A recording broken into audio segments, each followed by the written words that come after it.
क्या हुआ था? हसीब पाशा क्या कर रहे थे? क्या हुआ कि ऐनक वाला जिन में ऑफ़र आ गई और जनाब फिर सब कुछ बदल गया?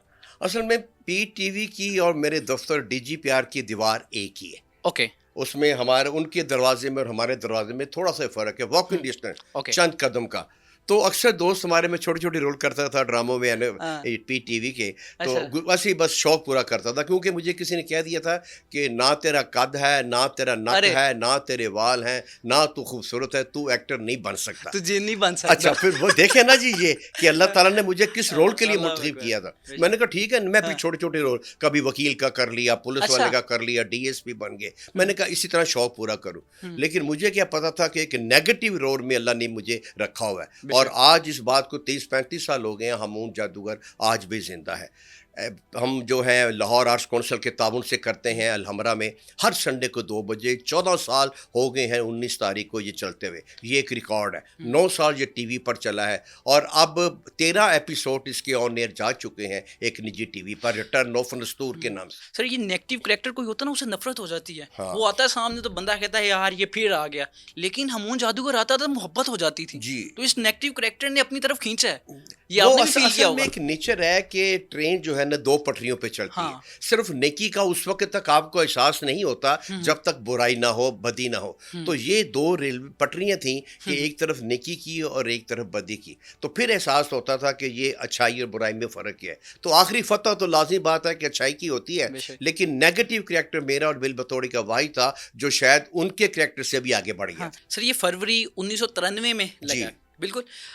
उस वक़्त क्या था? कैसे ऑफ़र आई? किसने आपको ढूँढा? कैसे-कैसे हुआ? सारा मामला बताएँ। मैं यावर हयात साहब का एक प्ले करके निकल रहा था, बहुत बड़े उस्ताद थे यावर हयात साहब, ओके। पीटीवी का एक बहुत बड़ा नाम हुँ, है। हुँ। उनकी एक लॉन्ग प्ले था, वो मैं करके बाहर निकला था, हफीज़ ताहिर साहब बाहर मेन गेट पे पीटीवी के खड़े थे। ओके। तो मुझे ये कहते हैं, "पाशा क्या कर रहे हो?" मैंने कहा, "यावर साहब का मैं करके आया हूँ।" "यार मैं एक प्ले बना रहा हूँ, ऐनक वाला जिन, उसमें एक जादूगर है, 150 साल का है, हाँ, वो हाँ। खौफनाक भी है, कॉमेडी भी कर रहा है और ये भी कर रहा है। तो तुम ऐसा करो कि फलानी फ़िल्म देखो, फलानी फ़िल्म देखो, 5-6 फ़िल्मों के नाम हाँ, और हाँ। कल तुम रिहर्सल पे आ जाओ।" मैंने कहा जी ठीक है, मैं घर जाके भूल गया, मैं घर से हीरो बनने चला हाँ, हूँ, अब मैं जादूगर का रोल करूँगा। हाँ। मैंने कहा मैंने नहीं करना, मैं भूल गया और ना मैंने फ़िल्में देखी। उनके असिस्टेंट का फ़ोन आ गया अज़ीज़ का, पाशा साहब आपका इंतज़ार हो रहा है, हफ़ीज़ हुँ, हुँ। साहब आपने रिहर्सल पे आना था। मैंने कहा चलो वो सीनियर हैं हमारे हफ़ीज़ ताज हाँ। साहब, बड़े मोहसिन हैं हमारे, तो जाकर इनकार करता हूँ, फ़ोन पे इनकार अच्छा नहीं लगता। हाँ, हाँ। मैं वहाँ पर गया, सारी कास्ट बैठी हुई थी, इस तरह बड़ी टेबल लगी थी, स्क्रिप्ट पड़े हुए थे। हुँ, हुँ। तो मुझे हफ़ीज़ साहब ने स्क्रिप्ट दिया, पाशा साहब ये हामून जादूगर का रोल पढ़ें। अच्छा। तो मैंने वो पढ़ा, थोड़ा-सा अपनी तरफ से भी मैंने पंगा लिया उसमें हाँ। जनाब। वो क्या चुड़ैल ने पंगा था? वो ये था कि उन्होंने कहा जी ये लाइनें थी वो चुड़ैल नहीं तू डैन है, मेरी प्यारी भैन पैन है, है। बिल बतौड़ी नासा चौड़ी, अद्धी मिठी अद्धी कौड़ी, आई एम सॉरी, मेरा नाम हामून जादूगर है, कोई हाँ। पतलून। सारी कास्ट हँस पड़ी। अरे! हफ़ीज़ साहब भी लोट-पोट हो गए। हाँ। स्क्रिप्ट रख के कहते हैं I want this type of character. अरे, अरे! पाशा मुझे यही चाहिए था। हुँ। मैं कहा ले भी पाशा फँस गया तू। अब मैं इनकार नहीं कर हाँ, सकता। अब सब ये ने तारीफ़ भी कर दी, मेरा हाँ, कैरेक्टर भी पसंद आ गया, डायलॉग भी हाँ। मैंने फ़िल्म-बदी बोल दी। अब मैंने सोचा कि एक रिकॉर्डिंग करके ना हाँ, तो हाँ। फिर भाग जाऊँगा, अच्छा। क्योंकि अब इतने लोग तारीफ़ कर रहे हैं तो जाना अच्छा नहीं ना हाँ, लगता। ठीक है। फिर मैंने कहा चलो जी, अब मैं जिस दिन रिकॉर्डिंग थी हाँ, 3-4 हाँ। में, मैं दादा थे उस मेकअप मैन अच्छा। पीटीवी के। मैंने कहा दादा, अफ़ज़ाल दादा, हसीब पाशा को छुपा दो, ये अरे! कहीं नज़र ना आए। अच्छा। क्योंकि ये मुझसे जादूगर का रोल करा रहे हैं, तो मेरी तौहीन है यार, मेरी बेइज़्ज़ती है। मैं तो हीरो के चक्कर में था। हाँ, उन्होंने कहा पाशा साहब आप बैठ जाएँ। हाँ। मैं बैठ गया, उन्होंने मेरे बाल ऊपर किए, ये क्या इसे बोलते हैं, बल्कि आईब्रोज़। आइज़ के ऊपर भी लगा दी, हाँ, कलमें भी लगा दी, मूंछें भी कर दी। पता नहीं उसने ऐसा हसीब पाशा दूर-दूर तक नज़र ना आया। हाँ, जब मैंने देखा सिम, मैंने कहा वेरी गुड, ये हामून जादूगर ठीक है। मैंने कहा अब मैं रिकॉर्डिंग करूँगा, हाँ। कोई मुझे पहचान नहीं सकता। अच्छा। मैं आ गया, स्टूडियो में आ गए, रिकॉर्डिंग ये शुरू हो गई। पहली किस्त है? जी, ये पहली किस्त ठीक की है। बात है। मैं हुँ, आ गया, रिकॉर्डिंग करवाई, तो अच्छा, वो जिस वक़्त हमारे उस वक़्त के जीएम थे रफ़ीक वड़ाइच साहब, वो अपने ठीक है। कमरे में उनके वो लगा हुआ था टीवी जिसे मॉनिटर कहते हैं। हाँ, हाँ, वो स्टूडियो में जो कुछ होता है वो अपने स्टूडियो में देखते देख थे। रहे थे, तो ठीक है। वहाँ पे उन्होंने वो सारी वो रिहर्सल रिकॉर्डिंग हुँ, रिकॉर्डिंग पूरी जब देखी और सीन ख़त्म हुआ तो स्टूडियो में आ गए। अरे। आज कहते हैं who is doing this character, हाँ। और कहा जी हफीज साहब ने कहा ये हसीब पाशा। अच्छा। और यार आओ गले से लग जाओ, अरे। तुम तो आने वाले वक्त के कवि खां हो। अरे। और मैं क्या, नहीं सर नहीं, मैं तो उनके पाँव की खाक भी नहीं हूँ, क्या कर रहे हैं सर अल्लाह। आप, मैं तो एक बहुत ही अदना सा आर्टिस्ट। नहीं, कैमरेमैन को बुलाओ, तस्वीरें बनाओ, ये बहुत अच्छा कर रहा है। उन्होंने कैमरेमैन आ गए, मेरे साथ तस्वीरें बनाई। अब मेरा पारा हाई हो गया, मैं खुश हो गया। वो जो पहली किस छोड़ने वाला इरादा था वो तर्क। नहीं, ये पहली किस्त की बात ही कर रहा हूँ, हाँ। ये पहली किस्त की नहीं, बात। पहली किस के बाद आपने कहा ना मैं छोड़ने वाला हूँ। मैं छोड़े, हाँ, इसके बस। बाद अब जब उन्होंने तारीफ कर दी, जीएमपी टीवी मेरी तारीफ कर रहा है, हाँ। स्टूडियो में आ गया, तस्वीरें बना रहा है, अब हाँ। मेरी जरूरत है कि मैं इनकार को। अब मैंने सोचा कि चलो 3-4 किस्तें करके ना, अब रफीक वड़ाई साहब जो हमारे जीएम, इनका हाँ। भरम रख के, मान रख के, चौथी 5वीं किस्त में भाग जाऊंगा। ठीक है। तीसरी किस्त में हामून जादूगर वो सुपर तो वहां पे मेरे मंत्र फिर अखबारों वाले आने शुरू हो गए सारे। उस वक्त मीडिया का मुझे तीसरी किस्से याद है, वो बंदर वाली जिसमें आप कहते हैं होशियार, पता नहीं क्या वो आप कहते हैं मेरी जुए मेजबान निकार। इस तरह का कुछ था उसमें। बड़ी बड़ी हाँ। बकबक की हुई है उसमें, बकबक। बड़ी बड़ी, हाँ, बस बकवास ही थी जो बच्चे पसंद करते थे, छोटी लेवल की। तो वो फिर मैं बता सकता हूँ, मेजबान कदरदान कुछ इस तरह का आपने कहा था। हाँ। इधर से आगाज करते हैं, फिर बंदर वो आप उसका कोट लेके भाग वो जाता है, चार्ली मामू का गोल्ड लेके भागे, हाँ। बिल्कुल। ये इसमें बड़े बड़े लोग आए।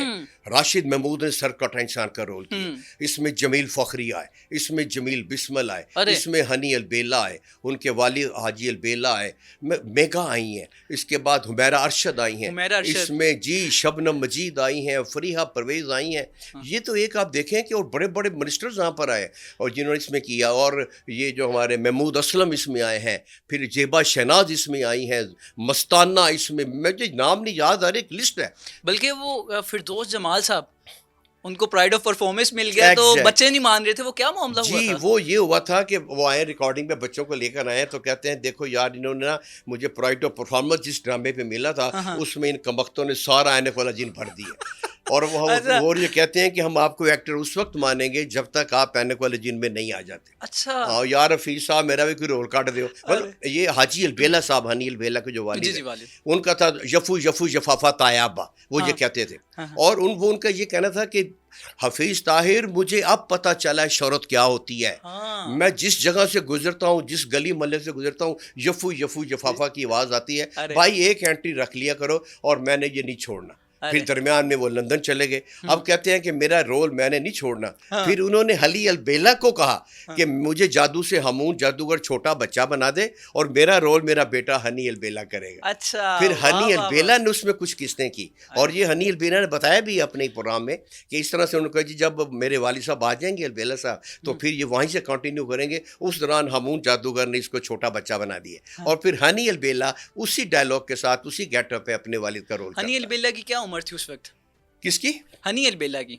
हनी अलबेला बच्चा ही था जी, कुछ ना, किसी टीन एजर होगा वो, मेरा ख्याल है। अच्छा। तो हाँ, 14-15 पतले दुबले से, अब तो बड़े, हाँ 30-35 साल की बात है।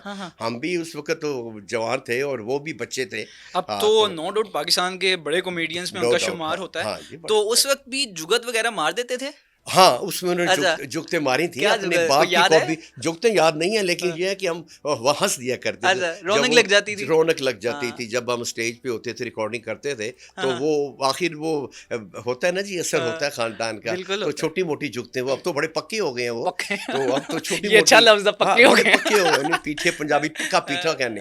तो छोटी मोटी जुगते वो करते रहते थे। हाँ, अच्छा किया उन्होंने। आपने एक नाम बीच में लिया, हुमैरा अरशद। जी हाँ। वो तो कहती हैं आपने बताना नहीं है, मैंने कॉलेज जिन में आई हूँ, आपने नाम रिवील कर दिया। हालांकि बात यह है कि मैं जी उनके एक प्रोग्राम में गया था, तो वही उनको टीवी पे करती हैं, टीवी पे करती हैं, तो 2 घंटे का उनका होता है। मैं वहाँ पर गया तो मैं कहने लगा, मैंने कहा जी ये ड्रामा जो था इसमें हुमैरा अरशद, शबनम मजीद, फरिया परवेज आई।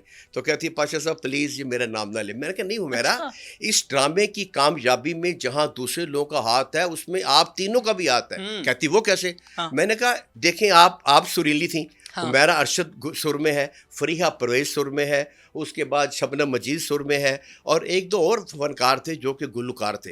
मैंने कहा इस ड्रामे में आपने गाने भी गाए हैं, अपनी आवाज़ से रिदम में भी रही हैं, सुर में भी रही हैं, तो अगर ड्रामा कामयाब हुआ है तो it's all because of you, कि आपका पूरा हाथ है, मुझे ये कहने दें। लेकिन मैंने उनकी ख्वाहिश पे हाथ रोक लिया, हालांकि ड्रामे को हिट करने में उनका भी हाथ है।